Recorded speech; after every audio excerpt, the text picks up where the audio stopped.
sou eu que estou indo depressa, é o ônibus, né? É isso mesmo, olha, o ônibus está em movimento em relação à rua e eu estou parado em relação ao ônibus. Opa, tá chegando o meu ponto aí. Até mais, pessoal. Obrigado. Essa é uma importante noção da física. O movimento é relativo, ou seja, depende do referencial. Hoje você vai aprender coisas interessantes sobre a teoria da relatividade, proposta por Albert Einstein. Vai ver que o espaço e o tempo são relativos e vai, finalmente, entender o significado da famosa expressão E é igual a mc ao quadrado.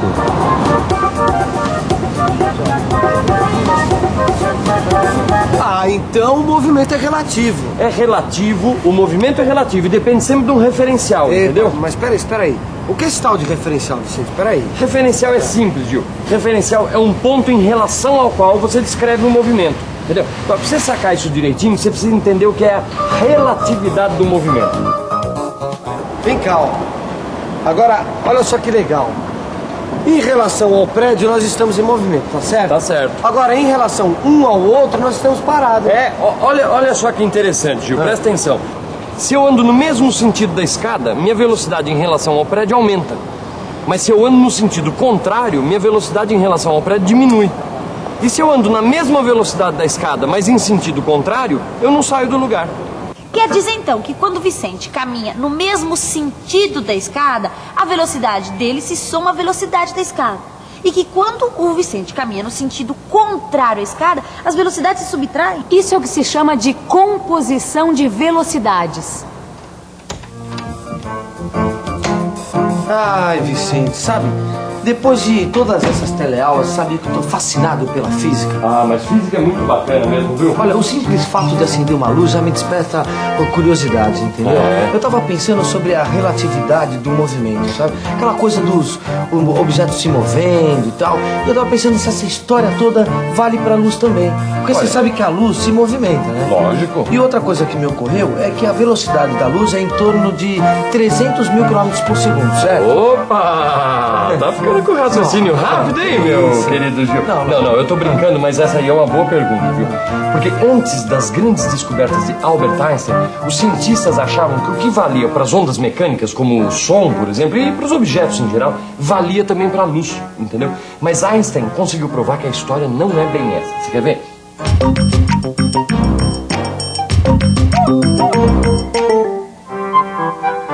Antes de Einstein, os cientistas achavam que a luz era uma onda que se deslocava num meio material, que eles chamavam de éter, que seria invisível, sem peso e presente em todo o espaço. Se eles estivessem corretos, a velocidade da luz deveria depender do referencial. Veja este exemplo. Um feixe de luz se aproxima da Terra vindo de frente, isto é, em sentido contrário ao seu movimento. A velocidade da Terra é de aproximadamente 30 km por segundo e a do feixe de 300 mil km por segundo. Nesse caso, a velocidade do feixe de luz em relação à Terra seria maior, ou seja, 300.030 km por segundo. Mas se o feixe viesse por trás da Terra, isto é, no mesmo sentido do seu movimento, sua velocidade em relação à Terra seria menor, 299.970 km por segundo. Não, Vicente, peraí, eu tô ficando confuso. É o seguinte, olha, essa composição de velocidades a gente usou no caso da escada. Agora, será que isso vale também pra luz? É isso que eu quero saber. É isso que eu tô tentando te falar, Gil. Os cientistas achavam que era assim que a luz devia se comportar, entendeu? Eles faziam experiências tentando mostrar que a velocidade era diferente. E as experiências mostravam que a velocidade da luz é igual nos dois casos. Ela é sempre de 300 mil quilômetros por segundo, entendeu? Aí Einstein propôs novas ideias para explicar esses fatos. Mas é exatamente isso que eu tô querendo saber. Quais foram as conclusões que Einstein teve sobre a propagação da luz? Einstein abandonou a ideia do éter, Gil, acreditando que a luz pode se propagar sem a necessidade de um meio material, entendeu? Ou seja, a luz se propaga no vácuo. E mais, hein? Ele admitiu que a luz se propaga no mesmo meio material sempre na mesma velocidade. Ou seja, a velocidade da luz independe de um referencial. Ela é constante. Peraí, Vicente, deixa eu ver se eu entendi. Em relação à casa, eu estou completamente parado. Mesmo assim, eu ainda continuo em movimento porque o planeta ainda continua se movendo em torno do Sol. Nesse caso, o meu deslocamento depende do referencial. Agora, em relação à casa, a minha velocidade é nenhuma, é zero, certo? Agora, em relação ao Sol, a minha velocidade é de 30 km por segundo, porque é a mesma velocidade em que a Terra gira em torno do Sol. Agora, no caso da luz, ela não depende de referencial nenhum, porque a sua velocidade vai ser sempre de 300 mil km por segundo. Não é isso, Vicente? Grande Gil, é isso mesmo. Agora, o mais incrível é que essas ideias do Einstein não foram aceitas imediatamente por todo mundo, não. Elas eram muito inovadoras para a época, entendeu? Pô, pensa uma coisa, ele descobriu isso tudo só pensando, entendeu? Agora, com o tempo, essas ideias do Einstein foram sendo confirmadas por muitos experimentos e acabaram mudando os conceitos de tempo e espaço no universo. Que incrível, rapaz. Incrível, né? Uma das consequências mais incríveis da teoria da relatividade é que o tempo não é absoluto. É isso mesmo, o tempo é relativo. Se a gente olhar, por exemplo, um relógio, a gente vai ver que ele tem um ritmo que é dado pelo movimento dos ponteiros. E este movimento é sempre o mesmo em qualquer lugar que a gente esteja no mundo. O ritmo do relógio, ou seja, o tempo, só se modifica se o relógio estiver se movimentando em alta velocidade. Quanto maior for a velocidade, ou seja, quanto mais perto estiver da velocidade da luz, o ritmo do relógio será mais lento e o tempo passará mais devagar. A gente pode provar tudo isso se a gente observar uma partícula chamada muon. O muon é produzido por raios cósmicos na atmosfera da Terra, a aproximadamente 10 km de altitude. O muon viaja a uma velocidade quase igual à da luz, ou 300 mil km por segundo. Portanto, ele precisa de 30 microsegundos para alcançar a superfície da Terra. Só que um muon parado dura apenas 2 microsegundos. Ele não dura o tempo suficiente para chegar à superfície da Terra, mas ele chega. Enquanto se passaram 2 microsegundos para o muon, que viaja numa velocidade próxima da luz, para nós aqui na Terra se passaram 30 microsegundos. Ou seja, para o muon, o tempo passa mais devagar, porque ele viaja numa velocidade próxima da luz. Todo esse fenômeno é conhecido como dilatação do tempo e nos mostra que o tempo não é absoluto, e sim que ele depende de um referencial.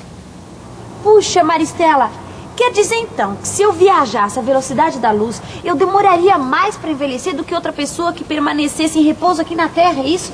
Eu envelheceria mais devagar? É isso mesmo, Rosinha.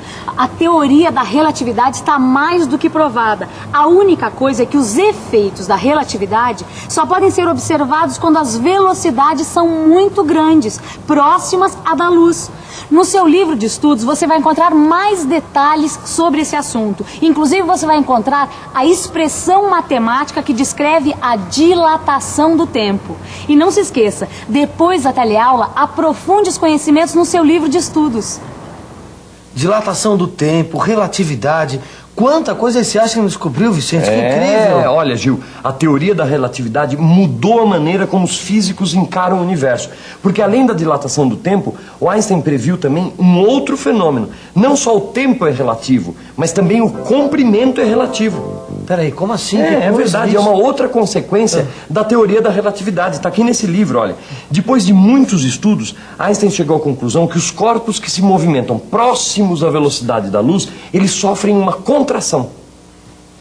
Vamos imaginar, por exemplo, que este carro estivesse viajando pelo espaço sideral junto com as estrelas numa velocidade próxima à velocidade da luz. Sabe o que aconteceria? Este carro ficaria mais curto, pelo menos para quem estivesse olhando o carro do lado de fora, e não para quem estivesse olhando o carro do lado de dentro. Este fenômeno é conhecido como contração do espaço, e não é uma ilusão de ótica, porque realmente o comprimento diminuiria, apenas o comprimento, a altura continuaria igual. Isso porque as dimensões na direção do movimento é que sofrem essa contração. Dilatação do tempo, contração do espaço. Ainda bem que os efeitos previstos pela teoria da relatividade só são significativos quando as velocidades são próximas à da luz. Senão todo o esforço e os estudos de Newton perderiam o seu valor. É isso mesmo, Rosinha. No nosso dia a dia, as velocidades são muito pequenas comparadas à velocidade da luz. E os seus efeitos podem ser descritos usando-se as equações de Newton. E tem um outro conceito que teve de ser revisto. Segundo Newton, a massa de um objeto é uma propriedade do corpo e, portanto, independe do seu movimento. Mas, de acordo com a teoria da relatividade... Eu já sei. Também a massa é relativa. É isso mesmo, Rosinha. Vamos imaginar um foguete espacial. Se ele viajasse próximo à velocidade da luz, pesaria mais do que um foguete com velocidade menor. Isso porque, segundo Einstein havia previsto, a massa é relativa. Lembra do título da teleaula de hoje? Tudo é relativo? É isso mesmo. Einstein provou que a massa de um corpo depende de sua velocidade. E provou mais. Ele descobriu que massa e energia são grandezas equivalentes. Ou, em outras palavras... Massa e energia são grandezas equivalentes. Esse é o significado da expressão E igual a mc ao quadrado. A energia é igual a massa vezes a velocidade da luz ao quadrado. Rosinha, você quer ver uma aplicação dessa fórmula? Você lembra de como a luz é produzida? Lembro. A luz é formada por fótons que são emitidos pelos átomos quando seus elétrons passam de um nível de maior energia para um nível de menor energia. Certo. Bom, se você não estiver lembrando, não esquenta. É só dar uma olhadinha na aula 49 do seu livro que está tudo explicadinho. Aí você vai lembrar de tudo. Maristela, agora fala uma coisa. O que a produção de luz tem a ver com essa equação da relatividade? Tem tudo a ver, Rosinha. Vamos pensar um pouco? Vamos pensar um pouco. Quando um átomo sofre uma transição, um de seus elétrons vai de um nível de energia para outro nível de menor energia.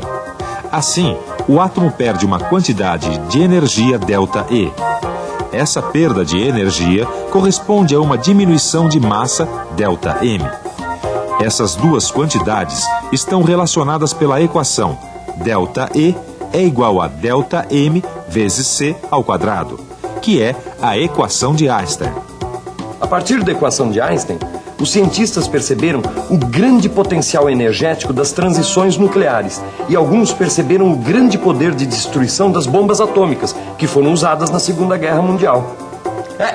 Mas não tem nada não. Agora, para o seu bem, fique de olho na revisão. E atenção, se liga aí que é a hora da revisão. Na teleaula de hoje, você aprendeu que a velocidade da luz é constante. Isto é, tem sempre o mesmo valor, não importa o referencial adotado para descrever seu movimento. Viu também um pouco da genialidade de Albert Einstein, que criou a teoria da relatividade. A partir dela, alguns conceitos de tempo e espaço do universo tiveram de ser revistos.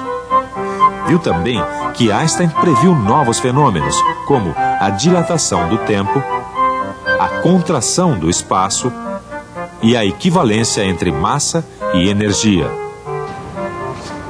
Bom, chegamos ao final do nosso curso de física. Nós esperamos que vocês tenham aprendido muitas coisas sobre a natureza, que é o objeto de estudo dos físicos. E o mais importante, esperamos que vocês tenham aprendido a olhar com curiosidade ao nosso redor, fazendo sempre perguntas e procurando respostas. Porque é isso que move o ser humano, a busca pelo conhecimento.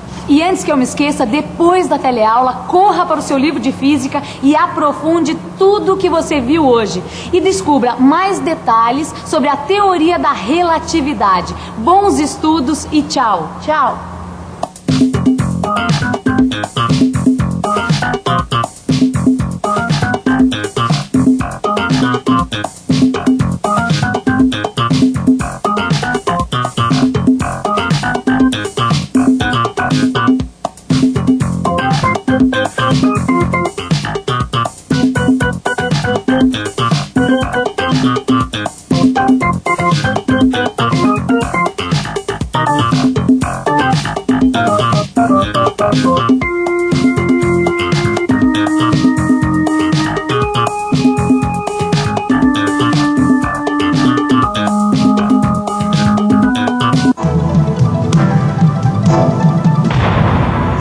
Telecurso 2000, um programa de educação do Sistema Fiesp e da Fundação Roberto Marinho.